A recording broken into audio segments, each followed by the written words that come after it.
साथियों, रुक्मिणी दास किस तरह का आदमी है, किस तरह का व्यक्ति है, इस पर मैं आपसे कुछ शब्द कहूँगा। ये जो रुक्मिणी दास है थोड़ा पढ़ा लिखा आदमी है और इसको जो है अक्षरों का ज्ञान अच्छा है और ये जो है एक तरह का वक्ता है और ये ब्राह्मण जाति से आता है, ब्राह्मण है और ये निगुरा है, इसका कोई गुरु नहीं है। इतना मुझे पक्का विश्वास है ये निगुरा है और इसको मान बढ़ाई का काफ़ी शौक़ है, मान बढ़ाई वाला है और इसके पास जो है पुराण वगैरह रखा है, धर्मशास्त्र वगैरह रखता है, बिल्कुल वैसे ही जिस तरह से सर्वानंद रखा करता था। या हम यूँ कह सकते हैं कि ये सर्वानंद का जो है क्या है, ये एक तरह का उसका ही एक रूप है, सर्वानंद ही है समझ लीजिए। और अपने ढंग से जो है किसी चीज़ को तोड़ मरोड़ के वो पेश करना उसका काम है। ये कहता है कि वेदों, पुराणों और इन सदग्रंथों से पहले कबीर साहब की वाणी कैसे आई, कबीर साहब भाई कैसे हो गए। इस मूर्ख को यह बात समझनी चाहिए कि कबीर साहब ने ऐसा कभी नहीं कहा कि मेरा ज्ञान सिर्फ कलयुग में ही चल रहा है।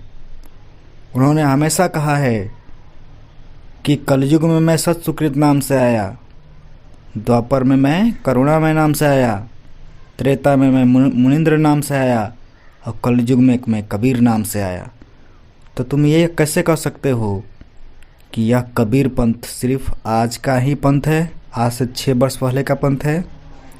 कबीर साहब ने हमेशा कहा कि मैं चारों युग में आया और चारों युग में अपना इस ज्ञान को समझाया। उनकी एक वाणी है कि चारों युग में मेरे संत पुकारे, कुक कहा मैं हेल रे, और हीरे मोती माणिक बरसे, ये जग चुगता ढेल रे। तो यह परमात्मा जो है, ये कबीर साहब जो हैं चारों युगों में आए हैं और ब्रह्मा विष्णु महेश की स्थिति, दुर्गा की स्थिति, सभी देवताओं की स्थिति से परिचित करवाए हैं उन संतों को जो परमात्मा के अधिक प्यारे थे।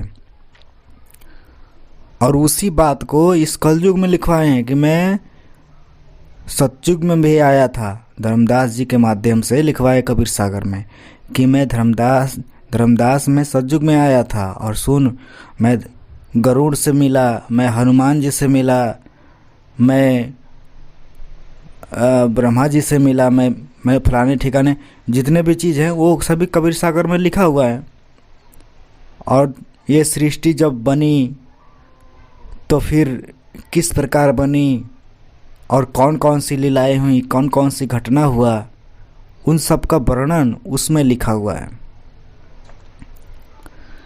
ये कहता है कि सूक्ष्म वेद क्या है, सूक्ष्म वेद क्या है। सूक्ष्म वेद भाई वही वेद है जो चीज़ आपको दिखाई नहीं देता है ना। आपको यह मालूम ही नहीं है कि हरि गोविंद आपका कोई गुरुकुल है, आपका हरि गोविंद जो हैं उनसे मुक्ति नहीं होने वाली है। मुक्ति तो होगी आपकी उस भक्ति से जो शास्त्रानुकूल हो और संतों को और धर्मगुरु, सभी धर्मगुरु को मैं नहीं कहता, संत जो होता है, जो एक तत्वदर्शी संत जिसे कहते हैं, जो मुक्ति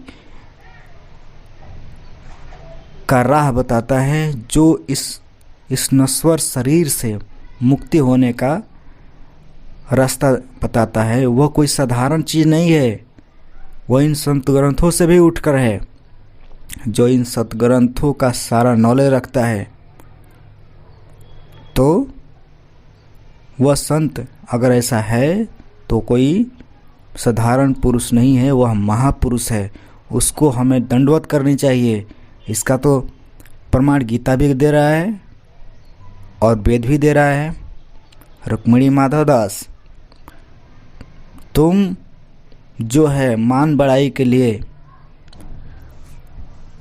जो संत रामपाल जी महाराज के पुस्तकों को ढंग से न समझकर 5-5 मिनट की वीडियो क्लिप बनाकर और जनता में पेश कर रहे हो और भ्रमित करने का कार्य कर रहे हो, तुम बहुत ही पाप के भागी बनोगे। सच का साथ दो, सच का साथ आओ। परमात्मा का जो मार्ग है उस मार्ग को बनाने का काम करो, उस मार्ग को पर चलने का काम करो, न कि उसको बिगाड़ने का काम करो। मैं ये सोचता हूँ कि भाई तुम्हें संत रामपाल जी महाराज के जो अनुयायी हैं उनसे इतनी नफरत क्यों है? क्यों करते हो इतनी नफरत? शास्त्रार्थ करने का जो तरीका अपनाए हो इस तरह की तरीका नहीं है। अगर तुम्हें शास्त्रार्थ करना है तो मैं क्या तुम अपनी वीडियो पे जो भी कुछ पूछना है संत रामपाल जी शिष्यों के का नाम शिष्य लिखकर उस प्रश्न का जवाब अपने YouTube चैनल पे मांगो। ज़रूर कोई ना कोई भगत तुम्हारे इस वीडियो का जवाब, तुम्हारे उस प्रश्न का जवाब वीडियो के माध्यम से देगा। तुम सवाल करो, तुम्हारा सवाल करना अधिकार है। हम उसकी जवाब देंगे क्योंकि हम कबीर साहब को जानते हैं, हम कबीर पंथ को जानते हैं, हम कबीर पंथ के मार्ग पे चलते हैं। तो हमें तुमसे ज़्यादा नॉलेज है, इसलिए तुम सिर्फ प्रश्न करो। प्रमाण दिखाने का काम हमारा है, तुम प्रमाण न दिखाया करो, ठीक है?